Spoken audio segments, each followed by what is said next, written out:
Bem, olá pessoal, aqui mais uma entrevista do Mundo SAP. Essa é uma entrevista muito especial para mim, que eu conheço essas figuras há muito tempo mesmo. Então, aqui quem fala é o Ulisses Pereira. Então, eu estou com a Cristina Alves, estou com o Luiz Gross. A Cristina, eu acho que eu conheço ela desde quando ela tinha 10 anos de idade, mais ou menos. Eu trabalhei com o pai e a mãe dela numa outra software house em Curitiba. Então, era os churrascos de final de ano e estava lá a Cris pequenininha. E depois a gente teve a oportunidade de trabalhar no Projeto Positivo. A Cris foi, podemos dizer, minha estagiária, né? Sim. Você sabe como o projeto é um pouco apertado, então a gente dividia baia, dividia fone de ouvido. Isso foi um tempo muito legal. E o Luiz eu conheci no projeto Softcom, ele também começou basicamente junto comigo no projeto Softcom. E depois a Cris, acho que você fez uma excursão no Softcom também, né, Cris? Acho que o Softcom foi até o cupido dos dois ali, né? O Softcom é a solução fiscal SAP. O Luiz deve me odiar, porque naquela época a gente fazia Scrum já, e eu tinha um monte de post-it, passava para o estagiário e fazia os post-it, desenhar os post-it. A gente fazia nada de Kanban e Trello, outra ferramenta, era tudo post-it na mão mesmo, desenhado. Mas, então, por que eu trouxe os dois aqui, né? Os dois estão desempregados, estão voltando para o Brasil, mas passaram 4 anos na Europa e vão contar para a gente um pouquinho da carreira dos dois e como que foi essa excursão aí de 4 anos na Europa, né? Onde vocês trabalharam, quantos anos vocês têm, né? Então, primeiro as damas, Cris. Bom. Depois o Luiz. Fala um pouquinho, você, Cris. Como que foi sua entrada no SAP? Bom, eu tenho 32 anos, eu já estou trabalhando com SAP faz uns... Então, eu já te conheço faz 22 anos, Cris. Mas na metade. Pois é, faz muito tempo. Mas, Chique. Mas daí eu comecei a trabalhar com SAP, foi no meu estágio na Pelissari, lá em 2009. Então, vou fazer 10 anos já. Uhum. Comecei como estagiária, daí fui evoluindo na carreira. Gostei bastante, porque a princípio, né, como era um estágio, não precisaria continuar, mas eu gostei bastante de trabalhar com SAP, gostei desse mundo louco. Mas peraí, eu só conheço um pouco dessa história. Conte que como estagiário, o que você fez mesmo? Ainda como estagiário?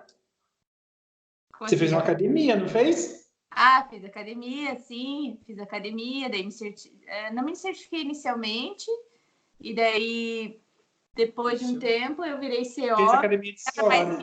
E daí eu resolvi pediram para mudar para CO, porque estavam precisando mais de CO, então eu acabei fazendo academia de CO e me certifiquei em CO, mas no fim eu gostava muito mais, me identificava mais com a FI, porque era onde eu tinha, né, feito o meu estágio, era só FI, e era onde tinha mais conhecimento, na época eu me sentia mais à vontade, e acabei voltando para a FI, também fiz academia FI, e daí me certifiquei tanto em FI como em CO. Isso foi, né, o começo da carreira.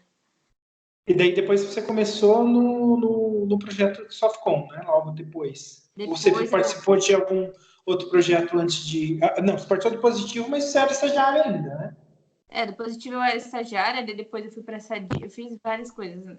Nesse meio tempo eu fui para a Sadia, lá ainda era meio como FI na parte de ativo, e depois que foi nesse meio tempo ali, que era para eu virar consultora, que eu mudei para CO, e daí fiz alguns projetinhos ali de CO, Material Ledger, a gente fez ali na Embraco, eles estavam abrindo uma planta na China na época, era um rolloutzinho assim, com bastante ajuda de um consultor mais sênior, mas foi ali que eu vi, não, acho que eu prefiro a FI, e daí no fim, não lembro porque eles estavam precisando de gente lá em produtos e que eu fui para lá, já que era onde eles estavam precisando de FI na época. Foi o universo que conspirou para você conhecer o Luiz. Sim. Eu tava lá. Não, eu sei de coisas. Eu comecei a ver os dois sumindo, assim, eu falei, acho que tem uma coisa estranha. Mas então tá. E daí depois que você já saiu da Pelissari e foi para a Europa, ou você passou em outro lugar antes, como que foi? Depois, eu fiquei algum tempo ali em produtos, acho que 1 ou 2 anos. E depois de um tempo, quis voltar, né, para mexer mais no SAP Standard, porque ali era desenvolvimento de produtos, né? Então, era ainda dentro do SAP, com bastante integração na parte fiscal, mas não, a gente, ainda mais quanto mais você está no começo ali da carreira SAP, você quer mexer no SAP Standard, porque é isso que depois vai te fazer progredir na carreira, né? Então, foi quando eu pedi lá para o líder técnico na época e eu fui para um projeto da Labileteira de implementação. Deixa eu fazer um parênteses. Uhum. Tem a parte fiscal, pelo menos no Brasil, você focar só em fiscal, você tem muito emprego, né? Sim, isso é verdade. O fiscal pega bastante aí, sempre tá mudando a legislação, então você conhecer isso com certeza ajuda bastante no mundo SAP. Mas e daí você depois foi para a Europa e já foi para trabalhar na Accenture ou você trabalhou em outro lugar antes?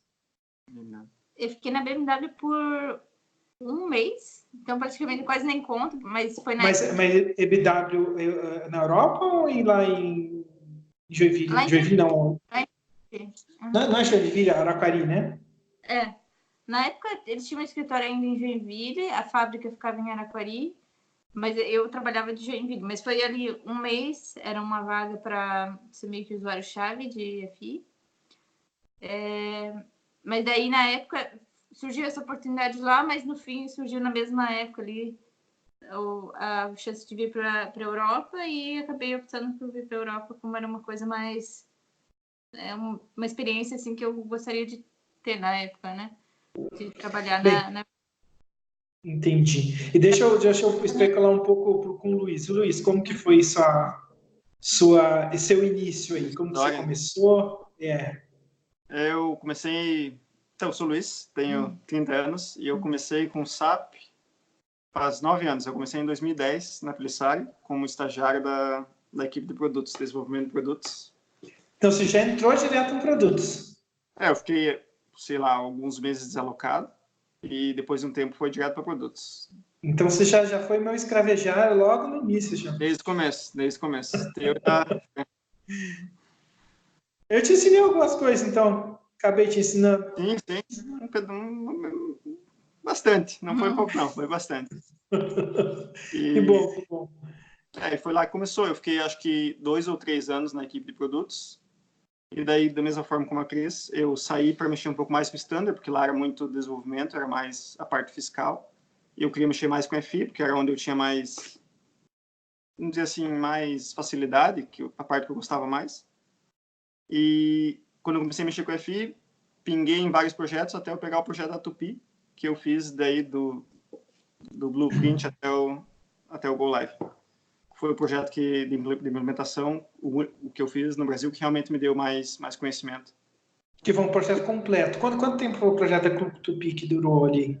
Durou um ano e pouco, vou dizer assim, um ano e meio, vamos dizer, só que daí, antes do Go Live, a gente teve que fazer uma parada, por questões internas da Tupi, e no fim chegou a durar 2 anos o projeto. Uma pausa. Uma dessas questões internas, pelo menos que eu soube, eles estavam com uma produção absurda de motor, nos Estados Unidos bombando, e eles não queriam correr o risco de nada que pudesse atrapalhar ali. Então, as vendas deles, né, basicamente eles produzem, quem não conhece a Tupi, é uma grande indústria brasileira que produz bloco de motor, basicamente para Ford ali. Então, entrega muito bloco de motor para os Estados Unidos. Mas, e daí vocês decidiram, já estavam namorando na época, e falar, vamos para a Europa, que viajar esse mundão aí. Como que foi essa decisão de vocês? Eu acho que eu vejo isso, inclusive, em bastante amigos e colegas que estão aí, que tem essa vontade de conhecer fora do Brasil, né? A gente fica sempre com essa ideia de, quero ver como é que é fora e tudo mais. E daí foi isso. Aí eu fui, na época, até demorou mais de ano, eu acho, desde que eu mandei o primeiro currículo até eu conseguir a vaga. Isso que você tem umas facilidades, né, Cris? Você é filha de português. Sim. E tem um irmão que já trabalhava na Europa, correto? Pois é, o meu irmão estava na Alemanha na época, ainda está, né, na Alemanha, trabalhando com SAP. A carreira dele foi aí até bem diferente, ele resolveu dar uma parada no SAP, agora tá de volta, mas enfim, não é sobre ele. Depois eu pego ele para entrevistar também. É porque ele, eu não sei se ele ainda está com a BAP em HCM ou ele mudou já. Ele mudou, agora ele é desenvolvedor, né, da BAP, mas não necessariamente para HCM, ele faz... Porque HCM é por exemplo, um subuniverso dentro do SAP.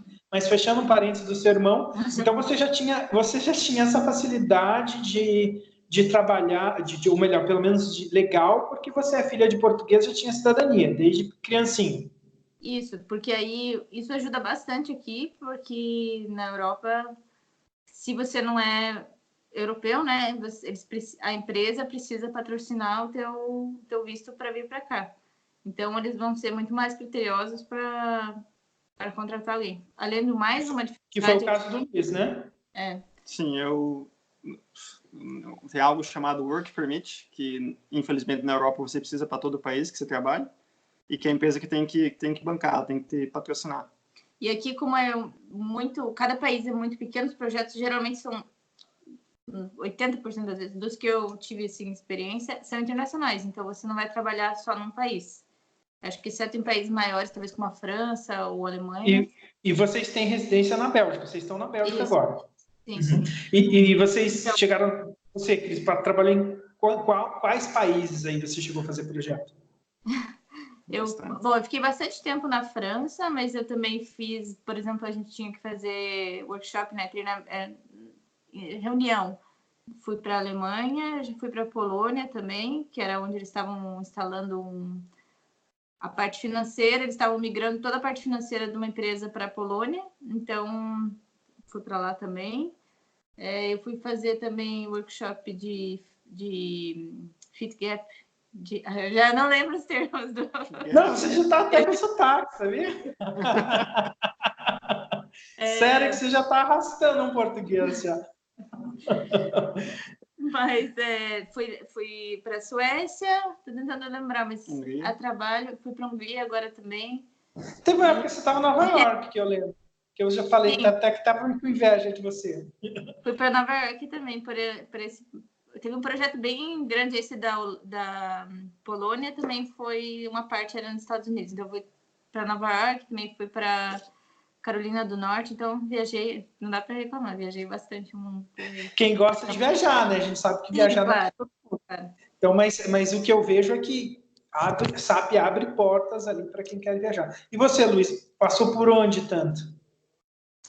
Eu comecei na Holanda, num projeto na Philips, aí logo morreu o projeto e eu peguei um projeto Polônia e Bélgica. Eu fiquei bastante tempo nesse daí, Polônia e Bélgica, e depois eu peguei um em Barcelona. E esse de Barcelona durou 2 anos, foi meu último projeto aqui. E depois de Barcelona... e Estados Unidos, que tinha o último rollout que eu fiz foi lá. Para mim foi menos viagens. Foi para a Índia também? Fui para a Índia também, por parte do projeto. Sim. Índia, Estados Unidos. Nossa, que show! Holanda, a Índia foi... Mas então, o que vocês estão falando, achei que a Cris é nerd desde criancinha, ela já falava umas 3 línguas, já tinha 10 anos. Mas e você, quantas línguas tá falando já? Eu continuo só no inglês e no espanhol. E espanhol bem... E você, Cris, você falava italiano, francês, português, o que mais? Inglês? E espanhol? No espanhol, eu finjo, mas portunhol, eu nem consigo. Tá no corrido. Mas a gente percebeu aqui, pelo menos aqui na Bélgica, nos projetos se fala inglês. Principalmente porque aqui na Bélgica tem 2 línguas, né, oficiais. 3. Uma que nem conta, que é alemão, mas é uma parte muito pequena. Aí tem o francês e o holandês. Então, para eles conseguirem se comunicar entre eles, os belgas, eles têm que falar inglês. Então, isso acabou sendo uma boa vantagem para a gente, porque você tem que se virar ali num projeto em uma língua que não o inglês, tipo um francês. Olha, eu fui para um cliente e é bem difícil, porque quando a língua é materna da pessoa, ele vai falar numa fluidez ali que se você não acompanhar é complicado.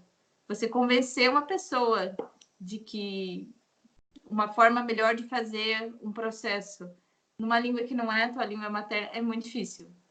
Aí, como o inglês não é a língua materna deles, aqui fica um pouco mais fácil, porque daí todo mundo tá rindo. Todo mundo tá sofrendo ali. Sim. Mas deixa eu perguntar, com relação quando vocês foram para a Europa, você disse que ficou quase um ano, Cris, tentando mandar currículo, tudo, mas quando você viu, fechou com uma empresa na parte da entrevista, o que mais destacou no seu perfil que eles gostaram? Além, claro, de você já ter facilidade de vistos, tudo, pelo fato de você ter cidadania europeia. Eu acho que, não sei se o Luiz vai concordar comigo, mas nós, os brasileiros, pelo menos os que eu trabalhei ali na Pelisário, os consultores, a gente era muito bom em se virar nos 30, sabe? Conhece um pouco de tudo, consegue fazer um debug, conhece de configuração, que aqui não é comum o pessoal conhecer de configuração. Então, a gente estava num nível super bom. E uma das coisas que, no fim, acabou sendo ruim para nós é que a gente não tinha uma noção do mercado aqui. Então, um valor que eles estavam oferecendo para a gente, digamos, seria um valor de um pleno, sendo que no Brasil a gente já estava como sênior. Então, a gente acabou, né, aceitando um pouco menos que a gente aceitaria no Brasil, digamos assim. Mas era por questão de querer vir, por questão de não conhecer o mercado e tudo mais. Eu vejo que... E daí isso acabou sendo um diferencial, né? Porque eles podem pegar um sênior e pagar por uma pessoa também. Não, pegaram o sênior, que se vira muito bem e tudo. E você, Luiz? É a mesma questão, mas o que fez o diferencial mesmo é o conhecimento amplo, porque aqui na Europa é muito comum a pessoa saber um módulo dentro da FI, ela ser especialista naquilo, mas ela só saber aquilo. Então, a pessoa que trabalha com banco só sabe banco. Se você der uma depreciação para ela rodar, ela não sabe nada. E no nosso caso, pelo menos no meio da crise, a gente sempre teve um conhecimento mais amplo, a gente consegue se virar em todos os módulos, vamos chamar todos os módulos, mas em muitas áreas da FI.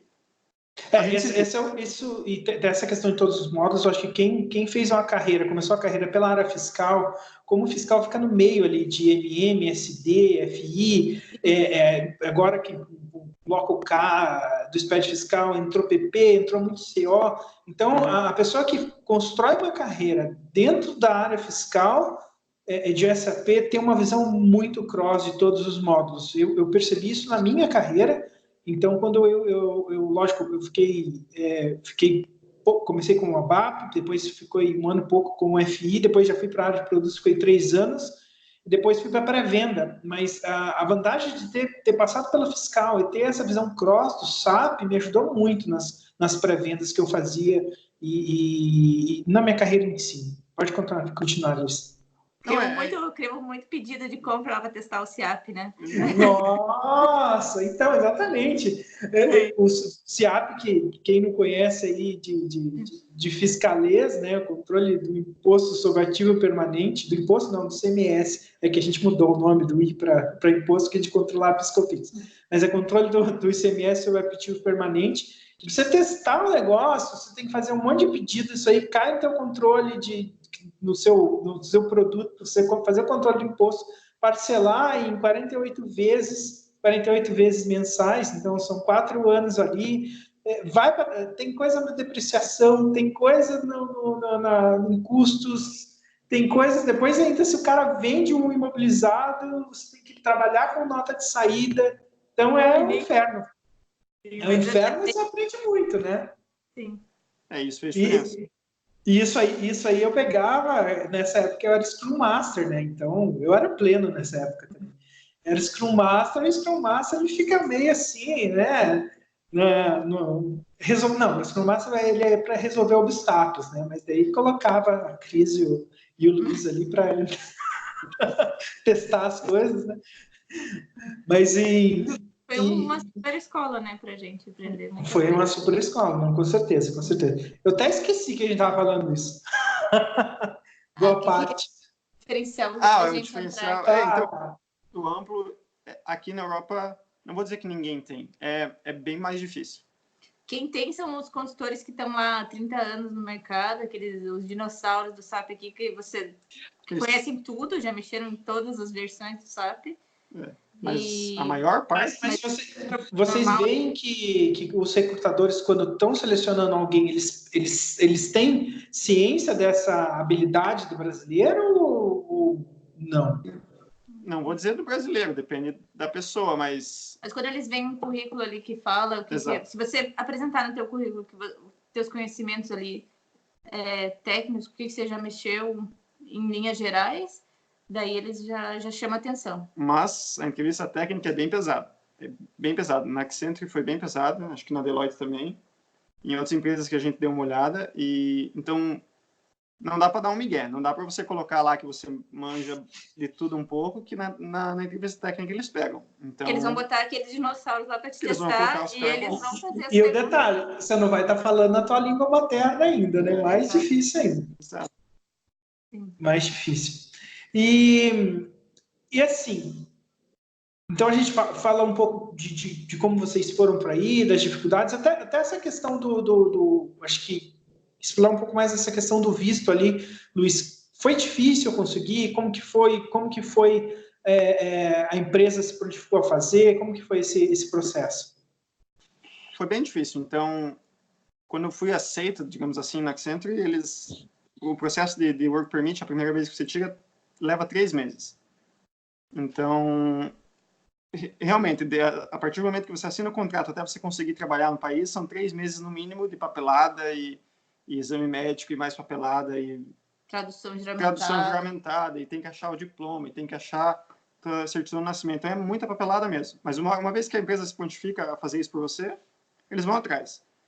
O grande problema aqui é, como a Cris falou, os projetos são muito internacionais.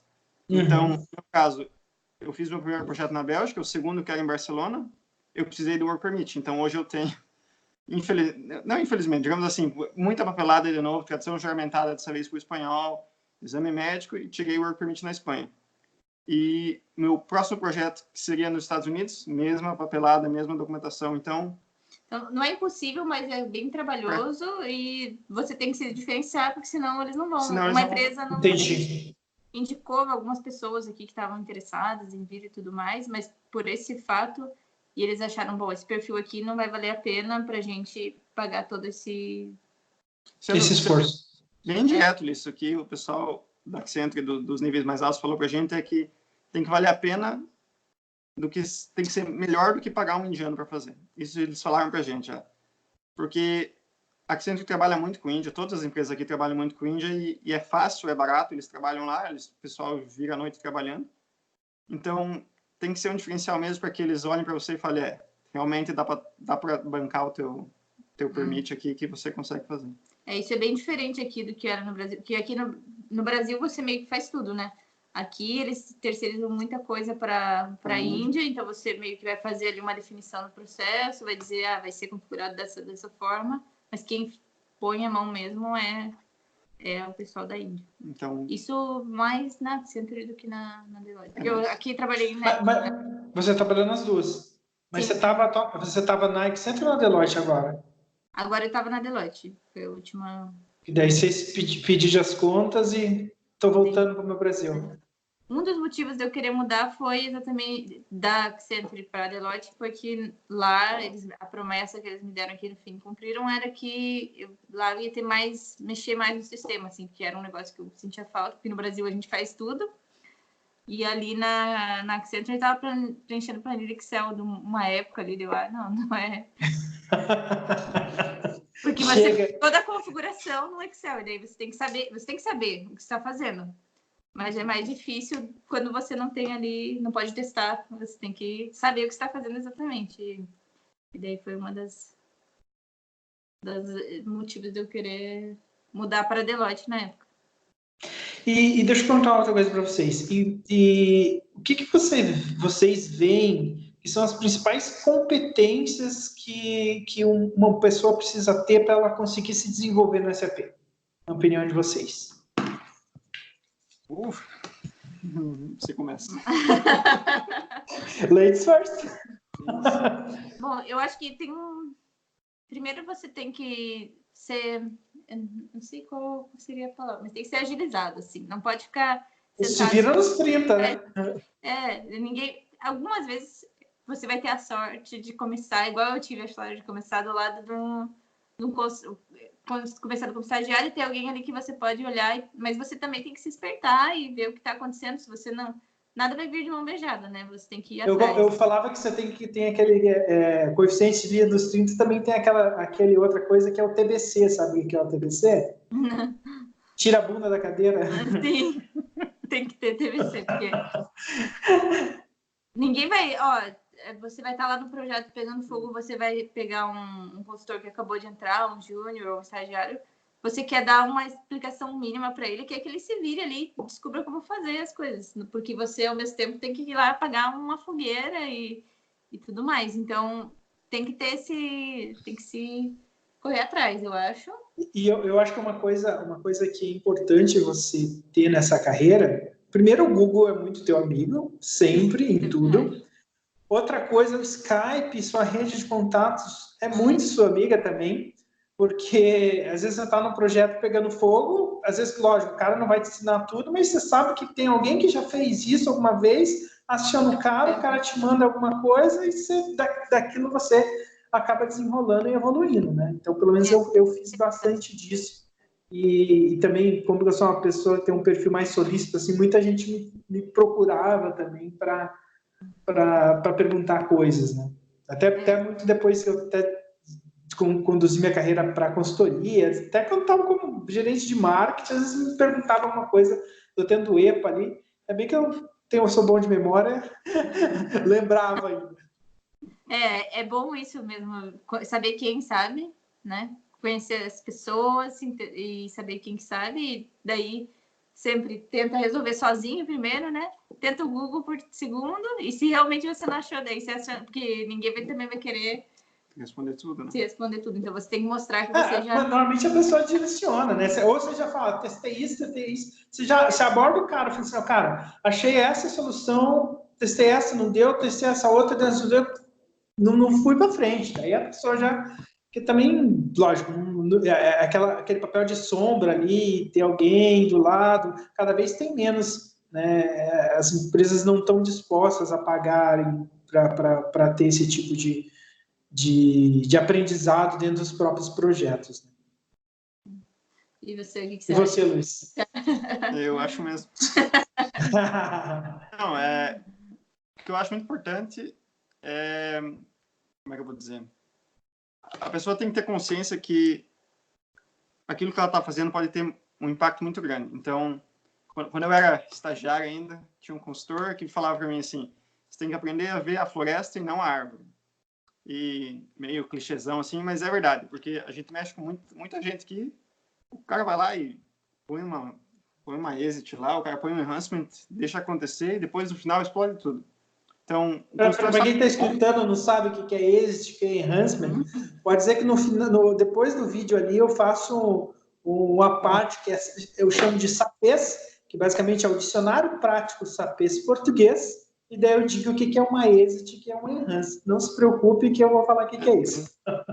Então, mas a gente mexeu com muita gente aqui que tem que resolve de qualquer forma, arruma a parte dela e depois no fim do mês, no fechamento, ou lá em CO, quando vão rodar o custo, acontece uma besteira, sabe?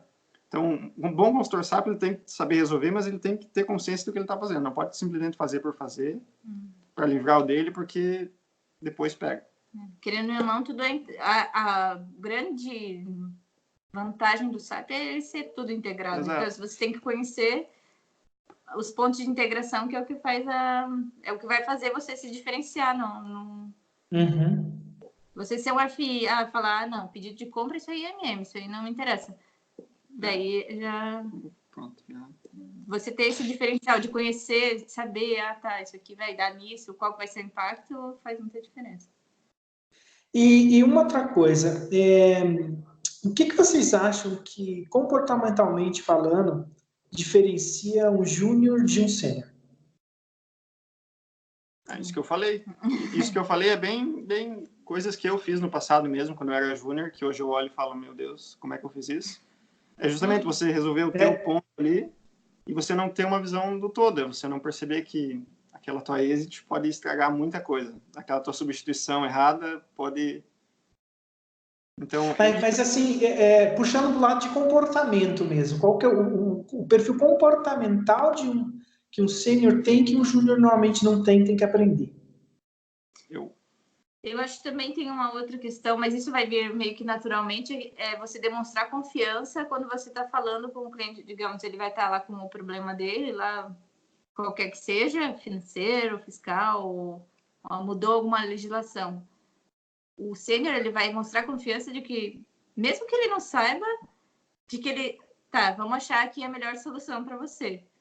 Porque pode ser que seja uma legislação nova que você não sabe, mas mesmo assim, ou você deveria, né, correr atrás, mas você mostrar, eu acho que essa confiança, porque o júnior, às vezes, quando era júnior, eu entrava em pânico, quando vinha com uma pergunta para mim, eu, ai, meu Deus, não sei. Sabe o que eu respondia? Não sei. Nossa, quantas vezes eu respondi não sei. Mas um não sei de um jeito que, cara, isso eu não sei. Mas vamos fazer isso e dava certo. Porque você não consegue sustentar muitas vezes, falar que sabe tudo também e não sabe, né? Lógico, depois de um tempo, às vezes com meias palavras, você consegue conectar e evoluir uma conversa mesmo não sabendo 100%, né? Eu lembro uma vez que eu estava... Desculpa. Não, pode falar. Mas também entre quando você acha que... Não, eu tenho que ter todas... O júnior acha que também tem que ter todas as respostas e às vezes dá a resposta errada e daí... Às vezes é melhor falar que não sabe do que dar a resposta errada. Mas eu lembro uma vez que eu estava fazendo uma pré-venda na Cassol, né? Inclusive eles não têm SAP ainda, mas era uma pré-venda de SAP Retail. E eu não me criei no SAP Retail, então tem outras coisas que eu não sei, né? E daí fiz a apresentação, bababá, e o cliente, muito legal o que você falou, só que você está falando de indústria, não está falando de retail. Putz! mas acontece, né? Depois você vai criando cancha e tudo, e sabe que o SAP é um universo, né? Não é nem um mundo, é um universo, é muita coisa, muita vertical, e a complexidade é bem grande. E se você tivesse que dar um recado para alguém que está entrando nesse mercado agora, lógico que a gente já falou de competência, talvez seja um pouco mais redundante, mas se tivesse uma única coisa que vocês pudessem falar, o que vocês falariam? Não sei.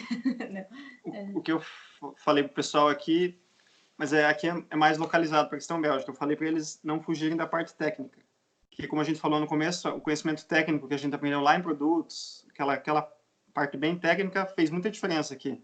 E aqui na Europa, como o pessoal é mais funcional, processo, e fogem bastante do técnico, o que eu falo para eles é não tenha medo de ir para o técnico, de aprender a configuração bem específica, de aprender a debugar, de aprender toda essa parte técnica, porque isso faz diferença. Isso que eu falaria para quem está entrando hoje.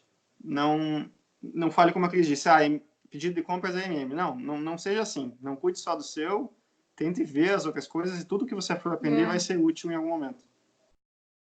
E que... Talvez. Eu diria que pode ser bem... super, eu acho que é um mundo super interessante, porque você vai conhecer pode ter a chance de conhecer muitas empresas e ver muitos processos diferentes, e que isso é muito legal. E tem que ter uma certa paciência, porque você não vai sair fazendo, você não vai virar sênior tão rápido. É um processo demorado, mas que se você gostar, vale a pena, se for isso que você quer fazer, né? Ser consultor e tudo mais. Tem que ter uma paixão, né, por isso, porque... Tem que ter uma paixão, não é só por dinheiro. Falando em dinheiro, tem uma pergunta que o pessoal sempre quer saber. Ganha-se bem na Europa? Depende do país. Depende do país. Tem bastante diferença aqui, porque cada país vai cobrar impostos diferentes. Salário é diferente, é tudo diferente. E se você quiser realmente ganhar bem aqui na Europa, da nossa experiência, tem que ser freelancer. E para você ser freelancer na Europa, você tem que ter tido... você tem que ser conhecido. É a mesma coisa que no Brasil, né? Eles não vão contratar um freelancer júnior, então você já vai ter que ser sênior, então... Mas assim, fazendo uma conversão, assim, ganha-se melhor no Brasil ou melhor na Europa? Tem como comparar? É tudo interligado. Então, por exemplo, na Suíça se ganha muito bem. Mas para você conseguir um work permit na Suíça é muito difícil. Você tem que ser muito bom mesmo para a empresa falar, eu vou bancar você aqui. A Áustria é a mesma coisa. Agora, Espanha, por outro lado, ganha-se muito mal. Eles dizem que eles são a Índia da Europa, porque lá tem todos os delivery. Então, depende do país. Não tem como a gente dizer para você, sim, ganha-se melhor ou ganha-se pior, depende do país. Com certeza, Portugal e Espanha, você vai ganhar menos que no Brasil, até, se duvidar. Talvez não para um júnior, mas... Não vai ser um absurdo o teu salário. Por outro lado, se você conseguir um trabalho na Suíça, pela Deloitte, sim. Aí... E outra coisa... Mas o custo de vida... Então, você não vai criar um... Cortou um pouquinho, Cris. Pode repetir? Custo de vida? É muito mais alto aqui na Europa do que no Brasil. Então, assim, do que a gente ganha-se em euro, mas gasta-se em euro. Essa é a questão. Então, não adianta você converter teu salário ali e falar, nossa, eu estou ganhando 25 mil reais. Que você vai gastar, vamos dizer assim, 20 mil reais, porque... Mas tem um cara que eu conheço, vou ver se eu consigo entrevistar ele. Esse foi esperto, hein? Porque ele trabalha como ABAP, mora no Brasil e trabalha na Suíça. Esse aí. Mas detalhe, ele é suíço, né? Ele é suíço e casado com uma brasileira e mora no Brasil. Então, assim, na Europa você não vai ficar rico. Você vai ser, pelo menos aqui, falando da nossa experiência na Bélgica, você vai ter uma classe média, só que aqui é uma estrutura muito mais achatada do que no Brasil. Então, TI é muito bem pago no Brasil, aqui é tipo um trabalho normal. Mas que um trabalho normal você ganha melhor do que um trabalho normal no Brasil. E não se vive mal. Não dá para reclamar. Não dá para reclamar, não se vive mal. E conta muito a questão de experiência, né? Então, se você tem um desejo de uma experiência fora do país, trabalhar ou melhor, uma profissão que você aprende no Brasil, você pode utilizar fora do Brasil, né? Inclusive, eu estava conversando... Uma coisa assim que agora eu fiquei pensando, né, sobre essa pergunta, porque eu acho que muita gente tem curiosidade, até eu tinha no começo, antes do Luiz vir, que era só o meu salário para bancar a casa e tudo mais, assim, sobrava muito pouco dinheiro. Então, você não vai juntar, você não vai fazer vir para cá e juntar dinheiro. Exato. A gente conseguiu ter uma vida um pouco melhor depois que a gente estava em 2, aí não precisa, né? O aluguel aí acaba se balanceando e tudo mais, mas... Não é uma vida glamour. Não. Essa é a mensagem.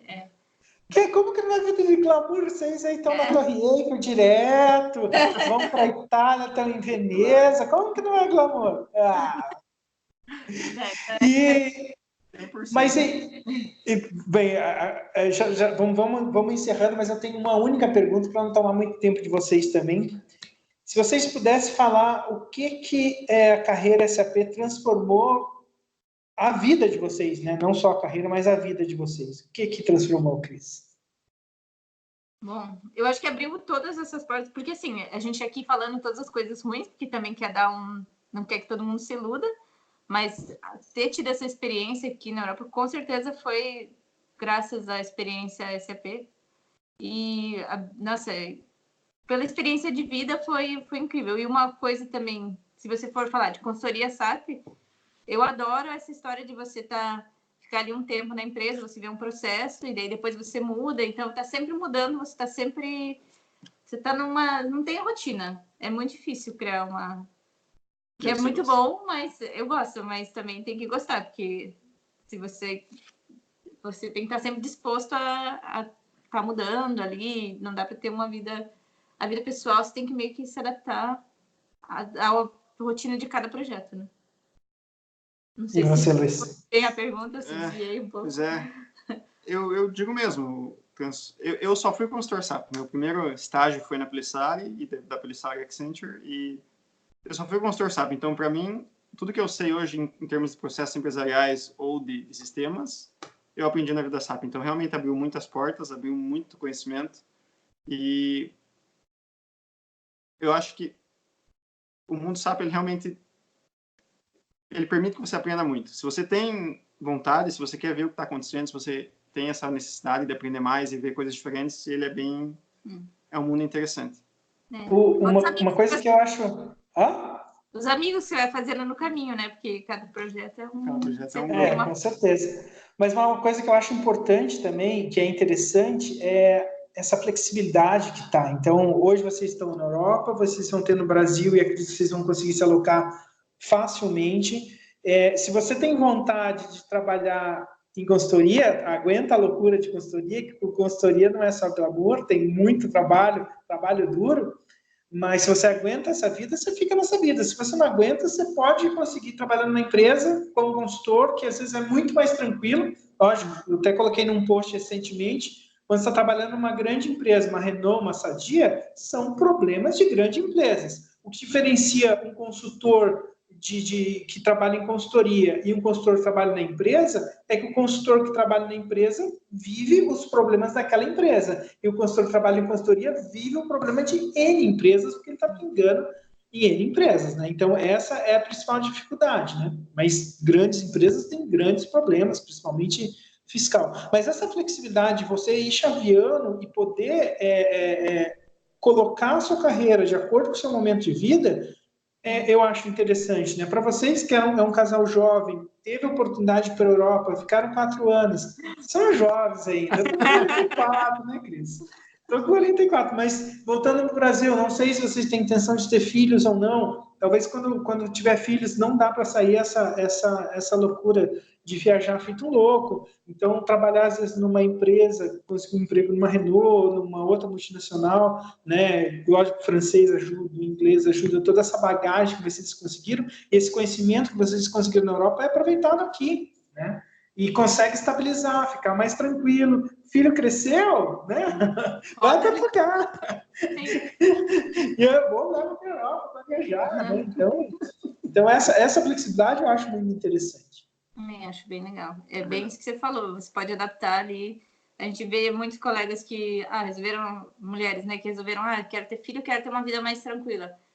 Pode ser uma opção ir para o interno e você não perde todo esse teu conhecimento que você... Não perde, né? E vai trabalhar com parte de sustentação, né, de AMS ali, que é pepino, cai bucha, mas normalmente você trabalha naquele teu horário, das 8 às 18, ou das 8 às 4h30, que tem o Thomas, que eu vou entrevistar, que é um caso à parte, um alemão que aprendeu SAP no Brasil, localização Brasil, e ele disse que volta para casa às 4h30 da tarde. Então, essa é a realidade da Europa ali, né? Não sei que hora vocês voltaram para casa. Não é muito bem, nunca foi assim, mas tudo bem. Bem, ele está trabalhando numa empresa lá na Alemanha, outra realidade também, não está em consultoria. Mas então, eu queria agradecer muito vocês. Manda os currículos para mim, quem sabe? Manda os currículos, tem bastante contato aí, e a gente pode, vou encaminhar, lógico, o currículo de vocês aí. Vocês vão fazer um período sabático ou já vão começar a trabalhar? Qual é a intenção de vocês? Mais uns 2 meses a gente vai dar umas férias prolongadas até voltar. A gente não volta direto para o Brasil já não, vai ser mais por setembro que a gente vai voltar. Então tá, então vamos passar, vamos combinar da gente se ver aqui no Brasil. Vocês conhecerem a minha menina que já está com quase 2 anos já. Mas então tá, muito obrigado pela atenção de vocês, o carinho de vocês. Pessoas que eu gosto muito, que eu vi aí crescer na carreira, né? E ver aonde chegaram. Obrigado mesmo. Um abraço para vocês. Beijão. Beijo. Tchau.